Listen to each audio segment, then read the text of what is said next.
Manusia terbagi menjadi 4 golongan dalam hal mengingat kematian. Manusia yang terbuai dengan gemerlapnya dunia.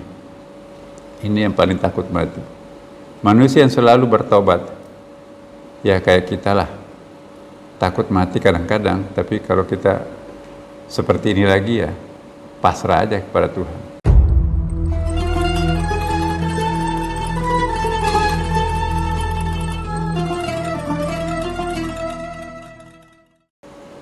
Manusia terbagi menjadi 4 golongan dalam hal mengingat kematian. Manusia yang terbuai dengan gemerlapnya dunia. Ini yang paling takut mati. Manusia yang selalu bertobat. Ya kayak kita lah. Takut mati kadang-kadang, tapi kalau kita seperti ini lagi ya, pasrah aja kepada Tuhan. Gak terlalu takut lah. Manusia yang arif itu tersenyum. Ya, walaupun aku sudah mati, tapi aku sering mengunjungi anakku, aku sering mengunjungi istriku. Ya. Cak Nur ada di sini, cuma kita nggak bisa melihat, dia melihat kita kan. Jadi jangan bayangkan nanti aku rindu dong dengan anakku. Enggak, setiap hari bisa kita melihat anak kita, cuma kita nggak bisa melihat dia. Ya. Kenapa? Karena kita terbiasa menggunakan kesadaran sensorial. Kalau kita sudah terbiasa menggunakan kesadaran rohani, lama-kelamaan kita juga bisa berkomunikasi dengan Nabi kok. Orang yang sudah wafat itu bisa berkomunikasi. Ya, cuma tidak semudah kalau kita sudah wafat kan. Selama roh ini dibungkus, dipenjara oleh badan, itu susah untuk berkomunikasi secara imajinatif dengan anggota keluarga kita di alam barzah. Tapi kalau kita sudah menembus batas, ya Nabi kita sering ketemu, ya ulama guru-guru kita datang. Jadi jarak antara hidup dan kematian bagi orang yang sudah bersih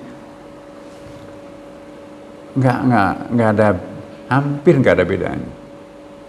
Jadi tidak perlu takut mati. Hidup dan mati itu kan, itu tadi istilahnya pindah kamar. Jangan bayangkan kematian itu perpisahan. Enggak. Kematian itu pindah tempat. Nanti anakku siapa yang rawat? Aku nggak pernah lihat lagi. Enggak, setiap hari bisa kita melihat anak kita kok. Dia cuma tidak bisa melihat kita.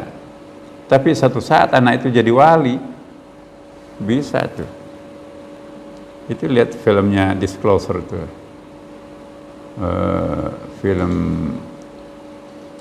Demi Moore itu kan, ya itu enak tuh. Dan Kristen dan Islam itu definisi kematiannya sama. Konsep kematian menurut Yahudi, Islam, Kristen sama. Ada kehidupan, jadi ada life after death gitu kan. Nah, sama persis. Orang-orang arifnya Nasrani, Yahudi itu kalau bersih hati kita bisa berkomunikasi dengan roh almarhum.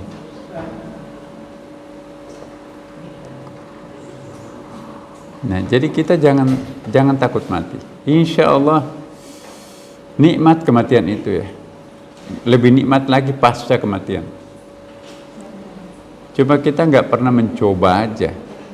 Seandainya bisa kita cicipi, yuk aku mati 3 hari.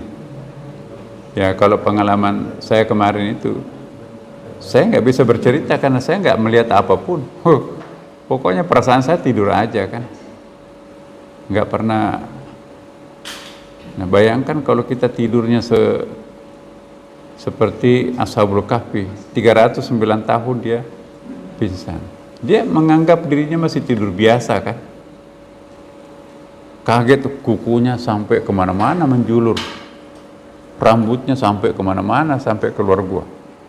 Kemarin nggak ada pohon raksasa kok tiba-tiba ada. Perasaan saya kemarin tidur nggak ada tuh.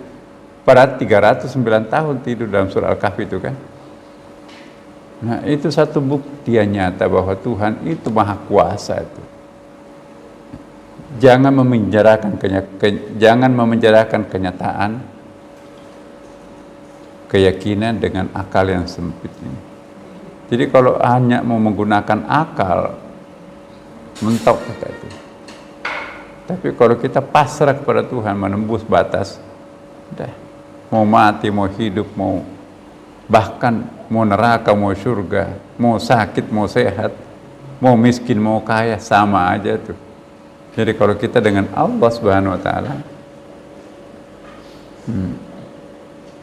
selalu tersenyum menghadapi kenyataan.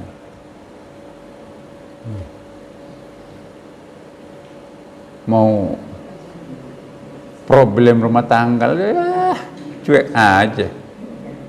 Coba kita lihat Siti Aisyah, Fir'aun dicuekin. Dia tetap tidak merubah dirinya sendiri. Jadi kalau kita melepaskan diri kita kepada Allah, gunung itu menjadi debu, partikel kecil. Tapi kalau kita berpisah dengan Tuhan, debu itu jadi gunung. Ya, benar Bapak. Kalau kita dekat dengan Allah, sebesar apapun problem, itu jadi debu, gak ada nilainya apa-apa, jalan aja, cuek aja.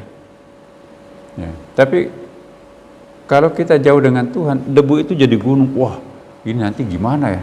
Saya jangan-jangan, wah itu berat itu.